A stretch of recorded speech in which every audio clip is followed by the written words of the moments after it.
I'm just trying to have a quiet drink. The mages don't let us go into college. They said it's not safe in I there. understand Irid's been playing Hunt the Elf again. Just children playing hard. I wouldn't fret over it. I'm not fretting. I don't want Irid playing those sorts of games. All right, I'll speak to her. Can I help you with anything else? Carlia? Then she's finally found it. Do you have Gallus's journal? A problem? Let me see it. Ah, this is just like Gallus.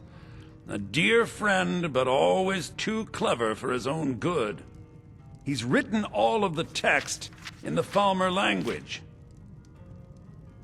No. However, I know someone who might. The court wizard of Markarth, Calselmo, may have the materials you need to get this journal translated. A word of warning. Calselmo is a fierce guardian of his research. Getting the information won't be easy.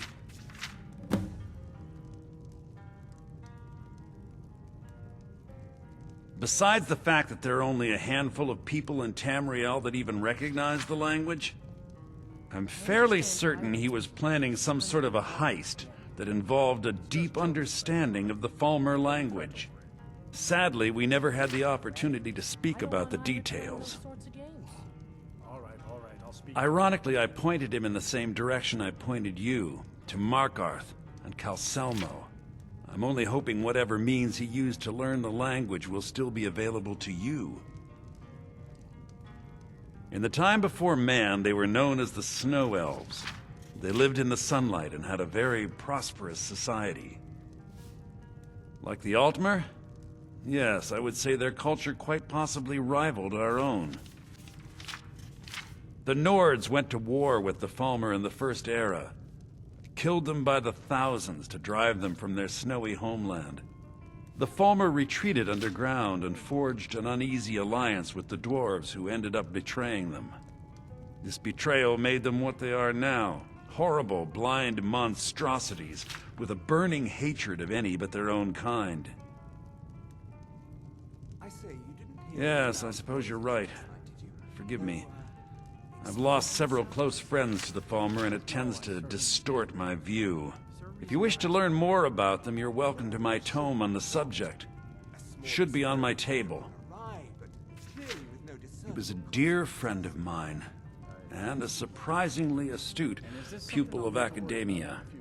I was devastated when he was killed. I suppose that risk always coexisted with his line of work. I just never thought his luck would run out. For the thrill, of course. He was quite clear that he felt more in his element climbing through a window rather than hunched over a dusty tome. Ah, yes, quite an amusing anecdote, actually. I caught him trying to break into my laboratory. I was about to show him the error of his ways when he made a curiously astute comment about my research notes. I was astounded, and in turn it led to a conversation. Who would have imagined it would lead to such a strong friendship? Calselmo is stubborn as a mule. Be careful when you speak to him. I don't like doing business with Azora's faithful. Make it quick.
right?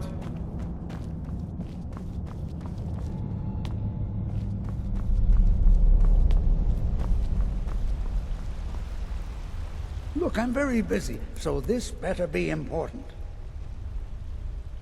Then you were well informed.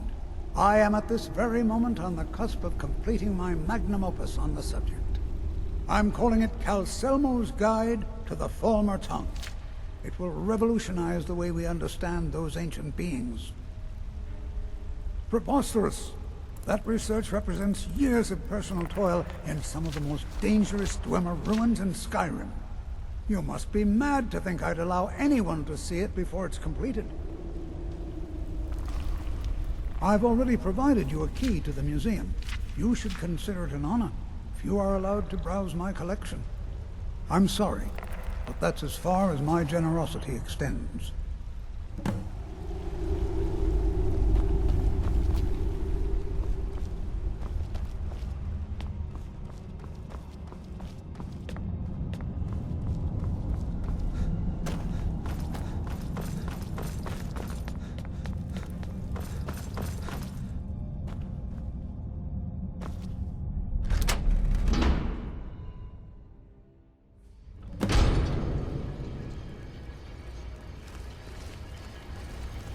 What a waste. There must be a dozen men up here. Yeah, Calcelmo called in.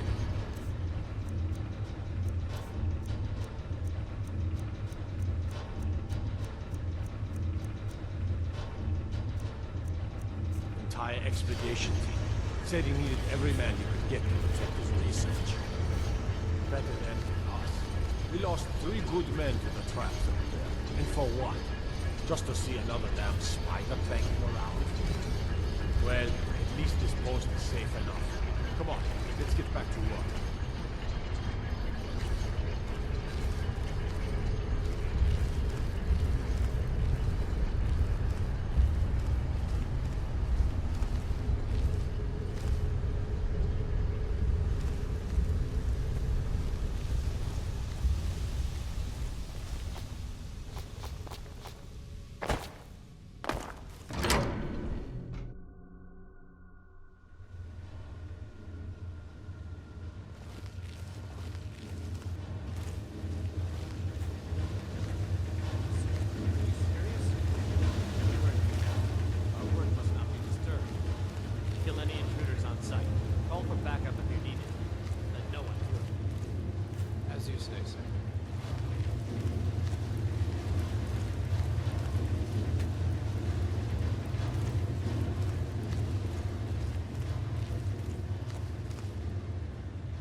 You have committed crimes against Skyrim and her people.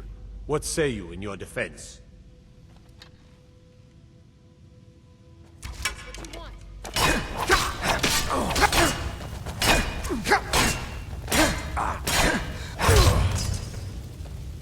We've got an assassin! Check the shadows!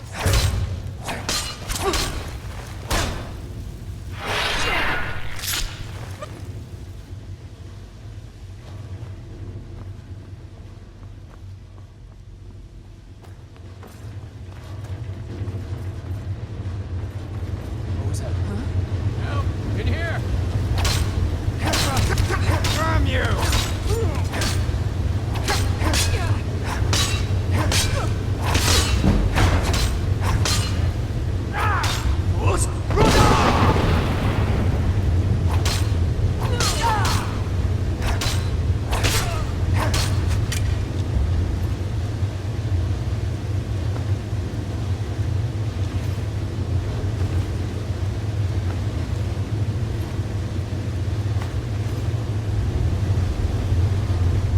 I'm going to put you down!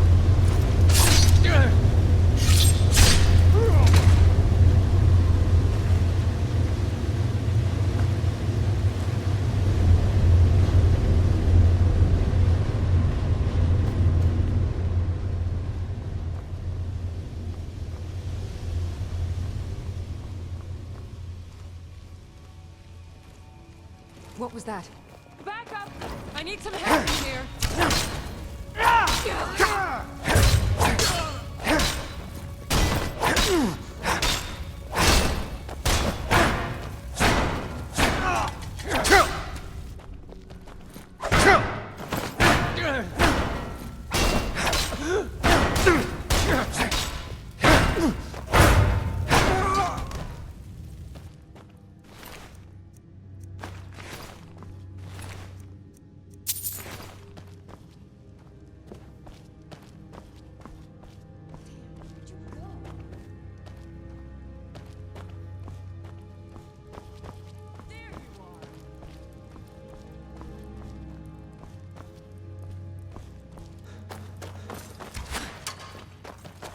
Kill you if I...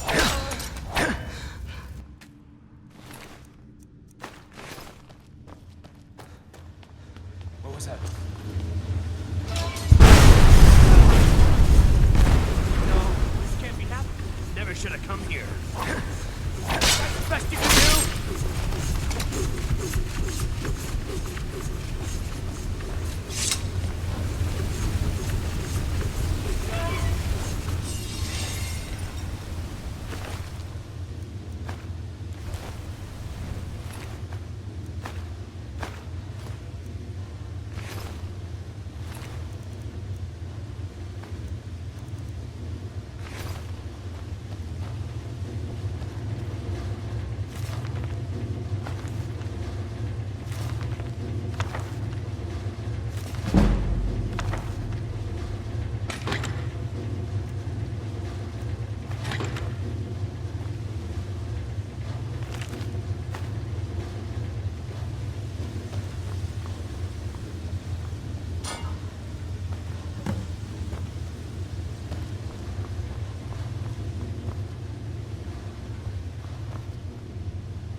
Just say the word if you need a drink or something to eat.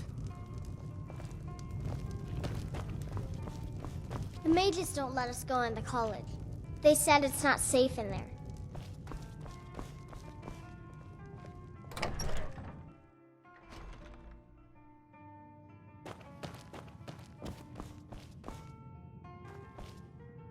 Back, eh? And how was our friend Calselmo? I suppose it would be inappropriate of me to ask how you obtained this, so I simply won't. A rubbing, eh? Odd. I expected notes. I understand. Now, let me take a good look at this. Over here, please.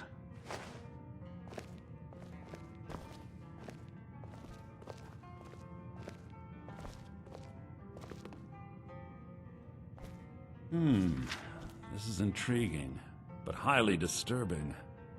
It appears that Gallus had suspicions about Mercer Frey's allegiance to the Guild for months.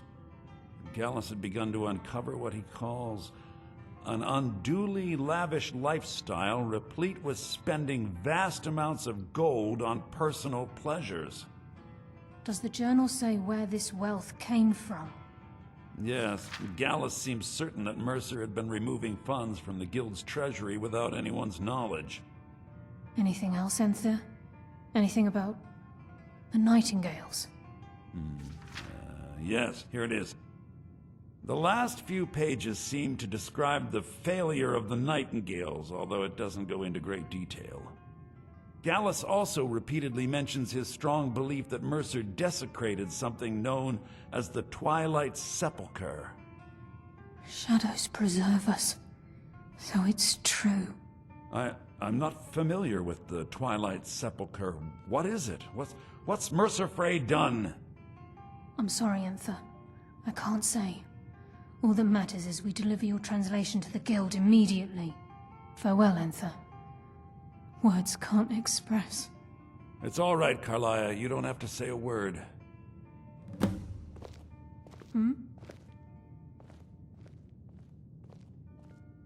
He was a scholar, a master thief, and a natural leader. Everyone respected him and followed him without question. It was Gallus who inducted me into the Nightingales, and honed my skills to a razor-sharp point. I owe everything to him.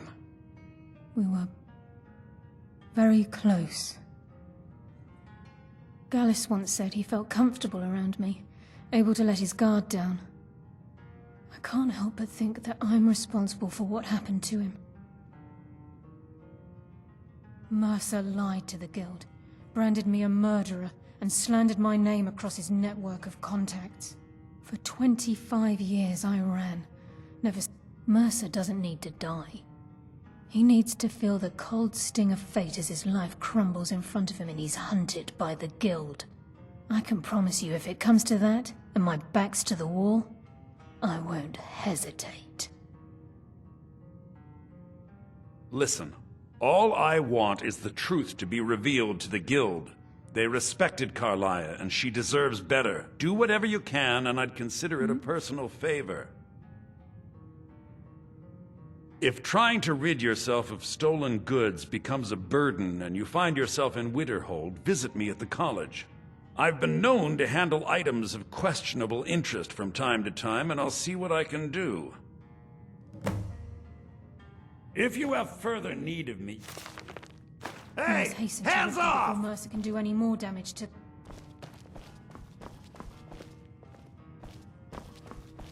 Was there something else?